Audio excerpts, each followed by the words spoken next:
오늘도 이 새벽 시간에 주님의 은혜를 사모하며 말씀을 사모하며 기도의 자리에 나오신 여러분들을 환영하고 축복합니다.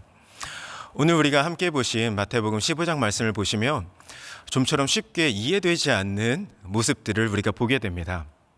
제가 말씀을 준비하면서 잘 이해가 되지 않았던, 가장 크게 이해가 되지 않았던 부분이 두 부분이 있었습니다. 첫 번째는 예수님의 반응이 잘 이해가 되지 않았습니다.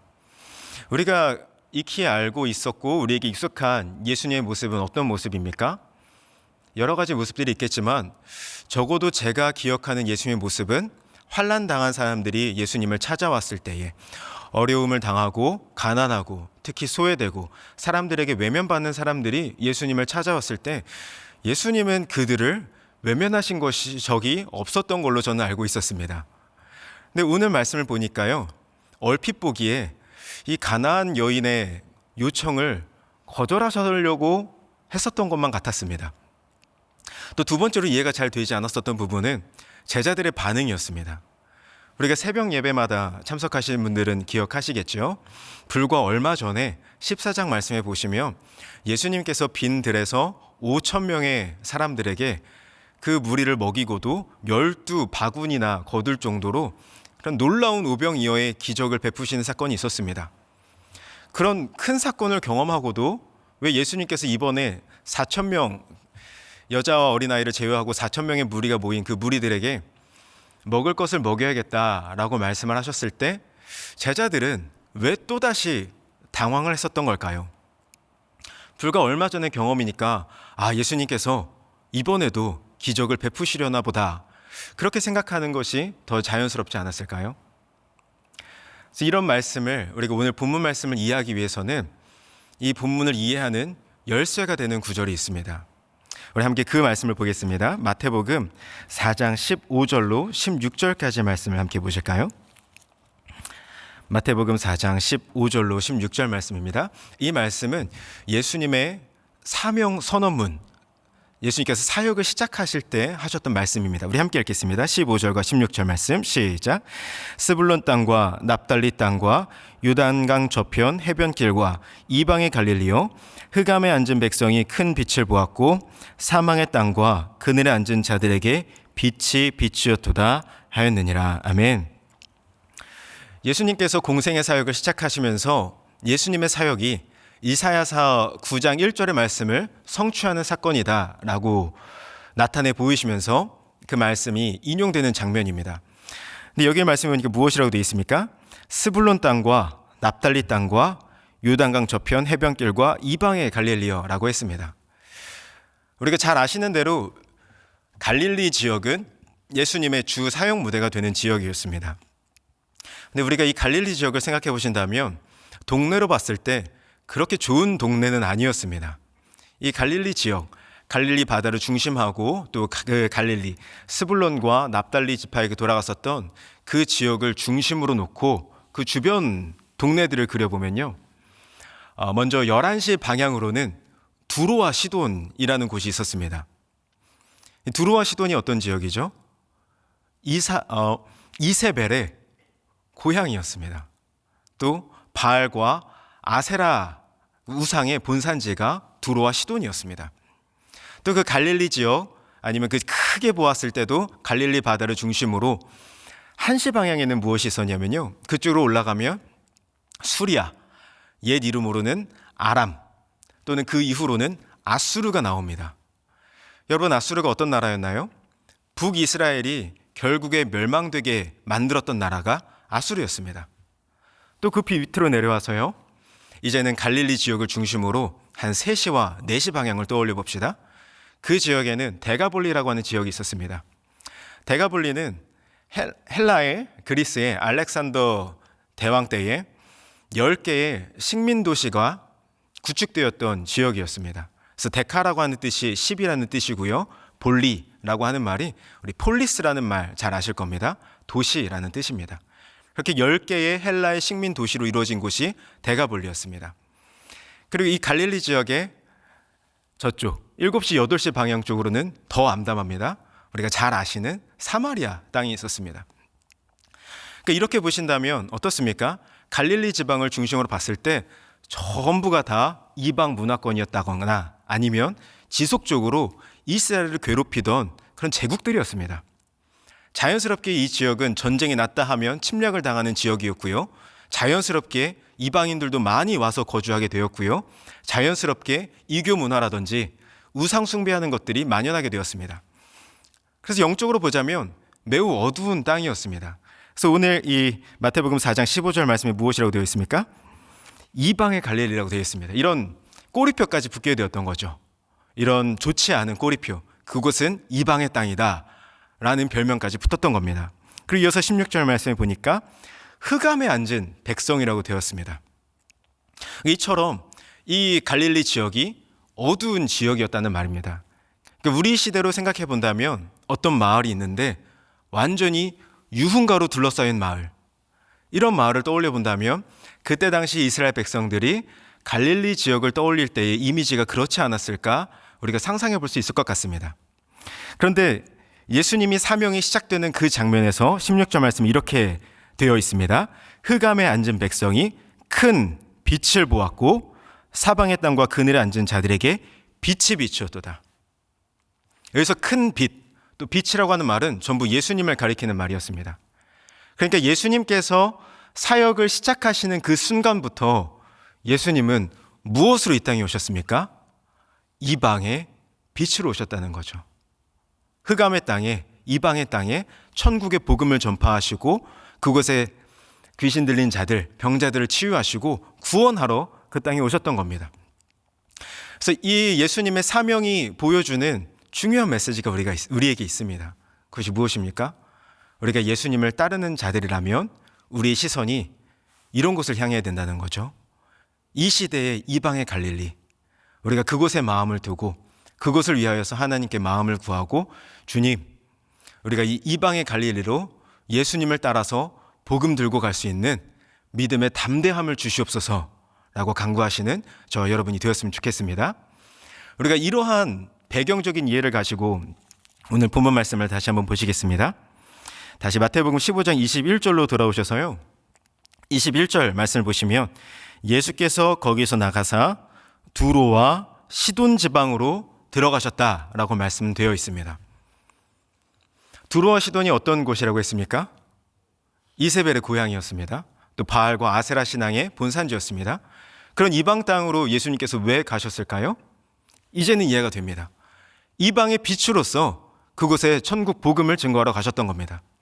우리가 이런 맥락에서 본다면 제자들이 왜 그 4,000명의 무리가 굶주려 있을 때 당황했었는지 이해할 수 있을 것 같습니다. 그 전에 오병이어의 사건을 경험했던 사람들은 유대인들이었습니다. 그런데 지금 이곳에 예수님을 따라왔던 무리들은 이방인들이었던 거죠. 예수님께서 두로와 시돈 지방으로부터 시작해서 마가복음에 보시면, 여기엔 나와 있지 않지만 병행 구문인 마가복음에 보시면 데가볼리를 지나서 갈릴리 그쪽 지역으로 가셨다고 되어 있습니다. 그러니까 이방 땅을 돌면서 수많은 이방인 무리들이 모였었기 때문에 예수님께서 우리 동족들에게서는 그런 이적을 행하셨지만 과연 이 이방인들에게도 떡을 베푸실까 미심쩍어 했었던 것 같습니다.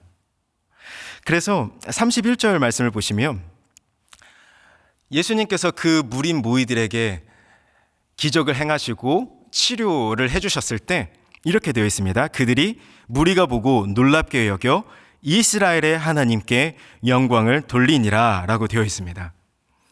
성경에 보시면, 특히 복음서에 보시면 예수님께서 큰 이적을 행하셨을 때 하나님께 영광을 돌렸다라는 표현은 참 여러 차례 등장합니다. 그런데 이스라엘의 하나님께 영광을 돌렸다 하는 표현은 여기가 복음서에서 유일합니다. 왜 그럴까요? 지금 따라온 사람들이 이방인들이었기 때문에 이방 배경인 출신에서 이방 신들을 섬기다 왔으니까 어떤 신을 찬양했는지 궁금하지 않겠습니까? 그러니까 다른 이방 잡신들이 아니라 이스라엘의 하나님을 찬양했다라고 분명하게 표현해 주어야 됐었던 거죠. 우리가 그런 맥락에서 오늘 본문을 이해하신다면 이 본문은 정확하게 예수 그리스도께서 이방의 빛으로서 이방의 하나님 나라의 복음을 선포하시는 장면입니다. 우리가 이런 큰 본문의 문맥 속에서 오늘 수로보니게 여인, 오늘 본문에는 가나안 여인이라고 되어 있고 마태복음에는 수로보니게 여인이라고 되어 있죠. 이 본문을 다시 한번 보신다면 이제 예수님의 진심을 이해할 수 있을 것 같습니다. 그래서 이 본문에서 예수님께서 수로보니게 여인에게 나는 이스라엘의 집 외에는 보내심을 받지 않았다라고 말씀하신 것은 사실은 진심이 아니었습니다. 그게 정말로 여인을 거절하기 위한 행동이었다면 예수님이 애초에 두로와 시돈 지방에 오시지 않았겠죠. 그리고 자녀의 떡을 취해서 개들에게 주는 것이 마땅치 않다라고 말씀하신 것도 매우 모진 말씀이지만 진심이 아니었습니다. 왜 그럴까요? 불과 몇 절 뒤에 4,000명이 넘는 그때 당시 사람들에게 개 취급을 받았던 이방인들에게 말 그대로 떡을 먹이시는 장면이 나오기 때문이죠. 그럼 예수님께서는 왜 이 수로보니게 여인에게는 유독 모질게 대하셨던 것일까요? 그 이유는 이 여인의 믿음을 단련하시기 위하여서 그랬던 겁니다. 이 여인의 믿음을 그냥 일반적인 믿음이 아니라 더 신실한 믿음의 사람으로 단련하고 싶으셨던 거죠. 우리가 트레이너의 모습을 떠올려 보면 좋을 것 같습니다. 우리가 헬스 트레이너들, 운동장에 있는, 헬스장에 있는 트레이너들이 어떻게 훈련을 합니까? 회원들에게 정말 극한에 다달라 있는 사람에게 두 개만 더 요청을 합니다. 두 개를 다 하고 나면 한 개만 더 요청을 하죠. 왜 그렇게 됩니까? 극한의 상황에서 몰려서 그것을 이겨내야만 근력이 단련되고 체력이 단련되기 때문에 단련하기 위해서 그렇게 했었던 겁니다. 예수님께서도 이 말씀을 보시면 여인의 믿음을 단련하기 위해서 점점 더 절박한 상황으로 몰아가고 있는 모습을 우리가 눈으로 보게 됩니다. 그래서 그 결과가 어떻게 되었냐면요. 우리 먼저 30절 말씀 한번 보실까요? 이 30절 말씀을 보시면 이때 예수님께 치료를 받고 싶어서 왔었던 무리들이 한두 명이 아니었습니다. 그래서 이런 사람도 있었다, 저런 장애인도 있었고, 안 못 보는 사람도 있었고, 다리 저는 사람도 있었고, 기타 여럿이 와서 예수님께 고침을 받았더라라고 30절에서 요약적으로 설명을 해주고 있습니다. 그런데 우리가 이 수로보니게 여인의 사회적인 지위를 한번 생각해 보실까요? 이 여인은 이방인이었습니다. 게다가 사람 숫자를 셀 때 그 숫자의 개수도 되지 않는 여성이었습니다. 그러면 이 여인의 이야기는 특별하게 다뤄질 만한 이야기는 사실은 아니었다는 거죠. 사실은 기타 여럿쯤의 이야기로 그냥 뭉뚱그려져서 소개되어도 아무런 이상할 것이 없는 오히려 더 적합한 위치가 기타 여럿의 위치였습니다. 하지만 예수님의 그 이해되지 않는 반응, 더 모질게 몰아가시는 예수님의 단련이 있었을 때 여인의 사건이 어떤 사건이 되었습니까? 기타 여럿의 사건이 아니라 위대한 믿음의 사건이 되었습니다. 예수님께서 이 여인을 그렇게 절박한 상황으로 몰아가지 않으셨더라면 주님, 개들도 주인의 상에서 떨어지는 부스러기를 먹지 않습니까? 그런 간곡한, 그런 간절한 외침도 우리에게 전해지지 않았을 겁니다. 그리고 이 여인이 예수님 향하여서 간절히 붙들었던 그 믿음의 유익은 여인에게 국한된 것이 아니었죠. 여인 이후로 오고 오는 모든 세대에게 하나님이 나를 멀리 하시는 것만 같고 하나님의 뜻이 보이지 않고 내 기도가 상달되는 걸까 의심하고 있는 모든 사람에게 그렇지 않지. 내가 이것을 통하여서 하나님을 굳세게 의지할 때 하나님은 나에게 부스러기 은혜라도 반드시 주시는 분이시지. 오고 오는 모든 세대에게 위로와 큰 도전을 주는 메시지가 되었던 겁니다. 그래서 우리가 다시 한번 이 여인의 믿음을 보시게 되면요. 사실 우리가 일반적으로 믿음, 좋은 믿음, 이걸 떠올렸을 때 좋은 믿음이라고 보일 만한 행동을 여인이 그다지 보여준 것은 사실은 없는 것 같습니다. 왜 그런가요? 우리가 좋은 믿음 하면 어떤 믿음을 떠올립니까? 보통 긍정적인 생각, 이 결과가 이렇게 되겠지, 잘 되겠지, 긍정적인 생각을 하고 결과에 대해서 확신을 갖고 흔들리지 않으면 아, 그 사람 참 믿음 좋구나. 조금 부정적인 생각을 하고 두려워한다거나 걱정을 하는 모습을 보이면 왜 그렇게 믿음이 없어? 이런 말들을 일반적으로 하게 됩니다. 그런데 그런 기준으로 오늘 이 가나안 여인의 모습을 보자면요, 가나안 여인은 하나도 그렇게 믿음 좋은 모습을 보인 적이 없습니다. 이 가나안 여인이 기대했었던 것은 무엇일까요? 어떤 계획을 가지고 예수님께 나왔을까요?